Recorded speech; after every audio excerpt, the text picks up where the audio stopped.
Four fallacies of feminism. Four fallacies of feminism. First of all, feminism assumes that the masculine values, that is, churning out things, making things happen, going after money, seeking worldly success, because that's what men have to do, it assumes that that is more value than historical feminine values. So I take the complementary approach that men and women work in partnership and they have different responsibilities, and these responsibilities are complementary. But the responsibility of the man to seek success, to go, to fight in battle, to go and make a lot of money, okay, this is the masculine value, but why should that somehow be better than making a home for someone or raising a child, or raising children?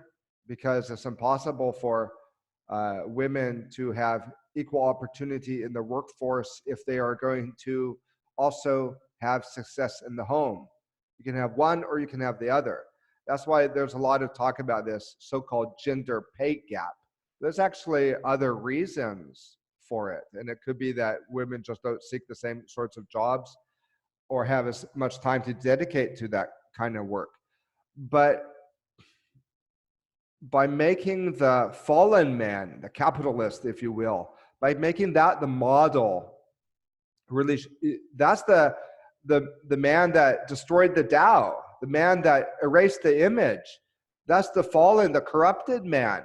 And now that's the model for man and woman, as the Jewish turned Catholic psychologist Carl Stern talked about in his book, Flight from Woman.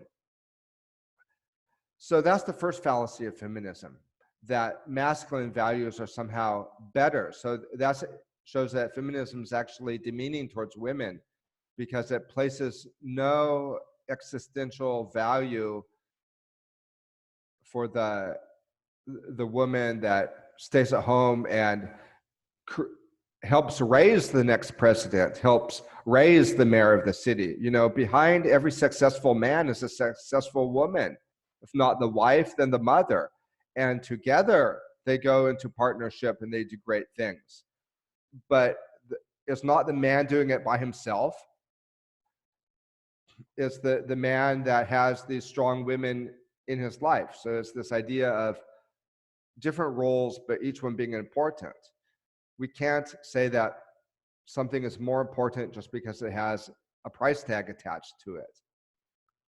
Okay, so another fallacy of feminism is that it was created by women to correct the wrongs of machismo in society. But now it's all come out that it was funded by the CIA. If the CIA and the Rockefellers hadn't have been pouring money into it, it's unlikely that it would have gotten such a foothold. They can keep anything out of the media they want. Gloria Steinem now admits that in her memoirs, and there's also videos of Gloria Steinem. She's called like the mother of feminism, and she had Ms. Magazine back in the 70s, and now she admits that she was getting CIA funding. And of course, Aaron Russo, the famous filmmaker that made the film America for Freedom to Fascism, he talks about how Nelson Rockefeller got to know him pretty well, and before Aaron Russo broke off the friendship, Nelson Rockefeller talked about many things. This was before 9/11, but he said that there's going to be a fake terrorist attack, that the media was going to convince everybody was real. But Aaron Russo also reveals in one of the last interviews he made before he died that Nelson Rockefeller told him that they funded the feminism so that they could have more taxpayers and you could have children going into school at an earlier age so that they would start to see the state as their parent. So it's not funded by women. It's not an organic movement. It's actually been, it's a type of cultural imperialism brought about by men. Okay. The third fallacy of feminism is that it's made women happier. This gets back to what I was talking about earlier. What constitutes success? Is success making a lot of money, or is success having a family and being able to make a home and have children? Okay, so in places where feminism seems to be the most strong, like in North America, you see women walking around with scowls on their faces. Women don't seem unhappy to me in Latin America. They seem to be a lot happier, even though they have less, but they seem to find happiness in the home. And obviously I'm talking in huge generalities here. Sometimes you have to do that. In fact, feminism makes dangerous generalizations. Okay, so those are the three feminist fallacies of feminism. What was the fourth one?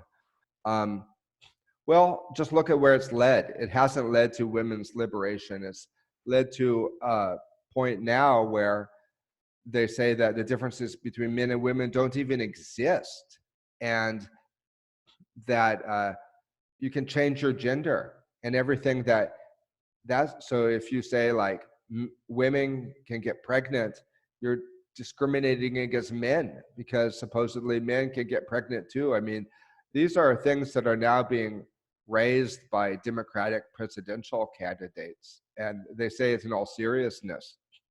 So it's kind of like, if a word means everything, it doesn't mean anything. I guess it's that same way with gender. If the concept of woman means everything and it can also include men, then it means nothing. And it takes away the thing that's always made women special.